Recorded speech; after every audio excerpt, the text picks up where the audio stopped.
Well, what a start to the Rugby World Cup. France on the opening night didn't disappoint their home nation. I didn't actually think it could get better than that opening night, but to be honest, there were so many good games that I think it actually did. Let me know down in the comments which your favourite game was. In terms of fantasy rugby, it also lived up to the hype. I scored just shy of 600 points with 581, which I think is a decent start looking at the leaderboard. That puts me just over 6,000 in the world, which I'll take definitely for a first round, and for one of my players not even playing. If you like the channel and it helps you in your team selection or just general fantasy knowledge, then subscribe to the channel, turn notifications on because there'll be a team selection video for every single round of the World Cup. As I said at the start, the first round definitely didn't disappoint, and that goes exactly the same for the first game with France and New Zealand. It finished 27-13 to France, and to be honest, France ran away with it in my opinion. New Zealand just didn't have any artillery to fire back at France, and it kind of worries me for New Zealand's chances actually winning the World Cup, especially when you look at South Africa and also Ireland's performances in this round. The only points I got in this round in my team was Antoine Dupont with, I guess, a respectable 28. Nothing out of this world, but a solid score nonetheless. The next game between Italy and Namibia also didn't disappoint. I did back Italy players and they definitely showed up for me. It ended 52-8 to Italy, but it was a pretty rocky start for Italy with Namibia coming out strong. This was a really good game for my fantasy league, so I got Monte Ioane, Ange Capuozzo and Tommaso Allen. So we all kind of knew that Italy were going to dominate, and they did that pretty well to be honest. The only bugbear I have was I switched Garbisi out for Tommaso Allen for late changes because he was playing fullback and he was likely to be on posts and penalty kicks. Which he was. However, Garbisi scored over 70 points with a try and bossed the game, so that was a kind of a mistake in my behalf. The next game was Ireland versus Romania, and once again, they absolutely smashed it, as you would probably expect with a number team in the world. 82-8, I think they scored 12 tries, which is absolutely insane. Looking at my fantasy team, it's clear to see that, yeah, I did pretty well. I treble captained Hugo Keenan, who got me 186, so I'm pretty happy there. Gary Ringrose, 56 points as well. However, I'm really not happy with Caelan Doris, who I switched late again. Only 20 points.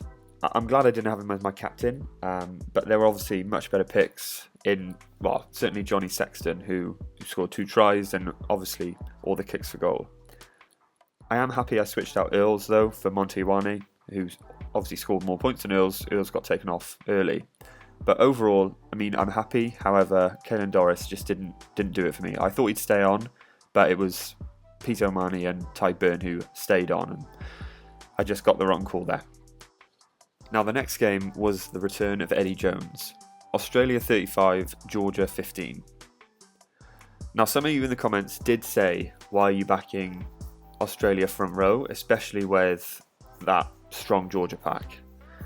And to be honest, you're probably quite right. So I had Angus Bell, Tupou and Will Skelton. Relatively happy with Skelton and Tupou, 28 and 26 points respectively, but Angus Bell only scoring 3 points. I really thought he'd have a much better influence on the game. He didn't carry too well, which he usually does, and it was kind of one out wide, which I probably should have predicted with Georgia's pack being probably superior. So on that one, I took the hit. In the next game, it was England versus Argentina. And being English, I was actually not that hopeful for this game. I thought Argentina were going to run away with it. I didn't pick any England players, and I picked Kramer in the second row. 12 points from Kramer really isn't anything to shout about, and probably a disappointing pick to be honest. Some of those England players definitely would have scored more, for example, George Ford. If anyone had him as their super kicker, please let me know, because that's all I was thinking about all game.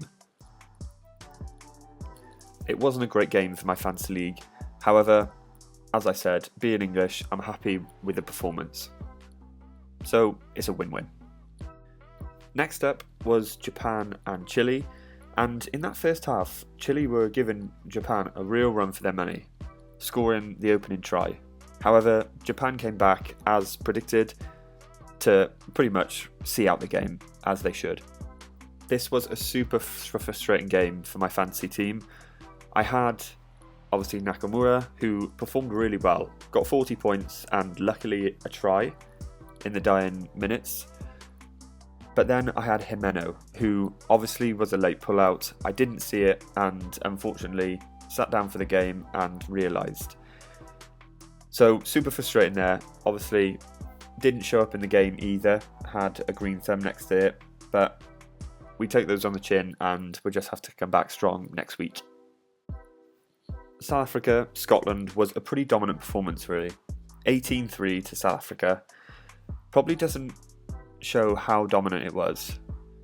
But in this game, I had no players. Very frustrating because if I noticed that Jimeno wasn't playing for Japan, then I would have probably subbed in Peter Steph Toy. However, I would have to rejig my budget.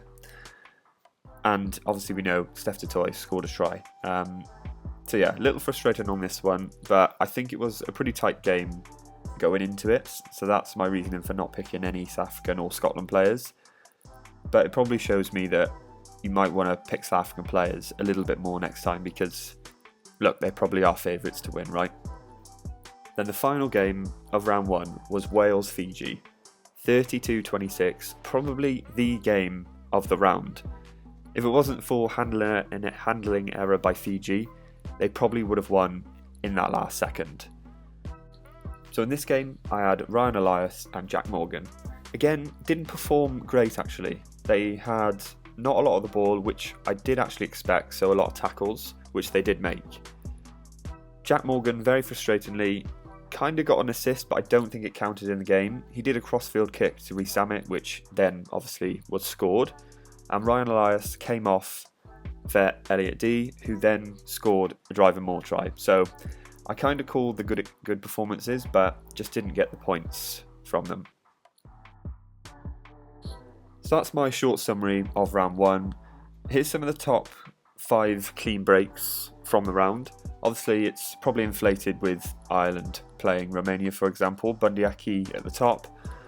But it just shows, look, who we might want to pick, say, in the backs for the next round. In the JG Rugby League, I'm just outside the top 50. I think there's almost 400 of us in there now, so that's really good, and thanks for everyone who's joined. Top of the leaderboard is All Black Juggernaut and Mrs. Doreen Tibbles, great name, obviously, who just scored shy of 700 points. I've got a little catching up to do, about 100 points, but it's only the first round and we can only go up from here. So thanks everyone again for watching the videos and supporting the community. If you did like, give us a like and also comment your game of the round as well. Team selection will be out tomorrow, so keep an eye out for that, turn notifications on, and I'll see you guys in the next one.